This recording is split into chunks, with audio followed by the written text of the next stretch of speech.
ana bikin yayansa. Tun safe nake neman sa.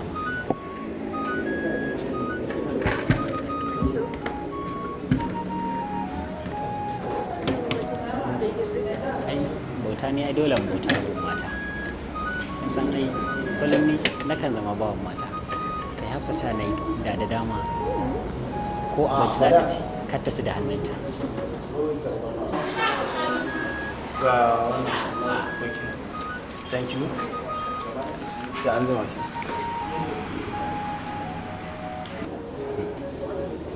Za ki gane. Za ki gane sanda nake kusa wani.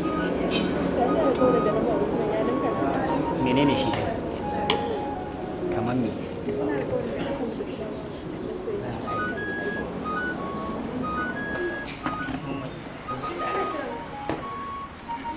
Madam, me kuke da shi ne? Muna da jollof rice, muna da fried rice, muna da white rice. Kawo na ƙarshe.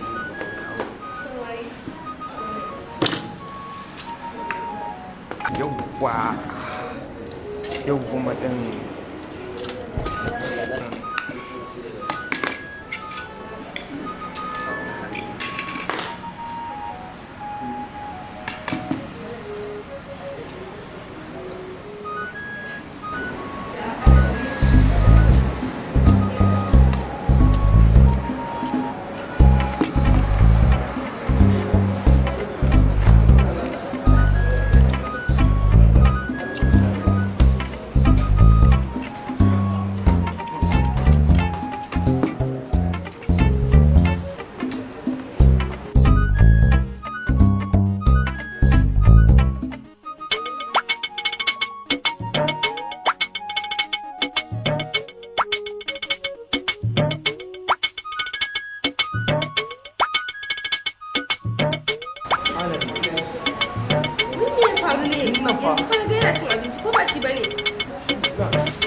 Me yake faruwa ne?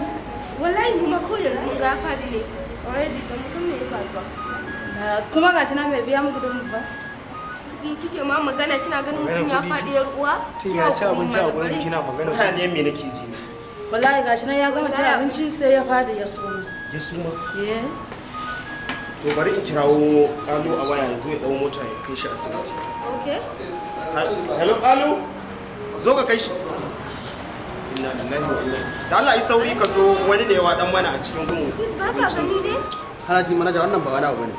You will be surprised after a few moments. Ka gani idan su mai za ga ya daga kafa sai yanzu.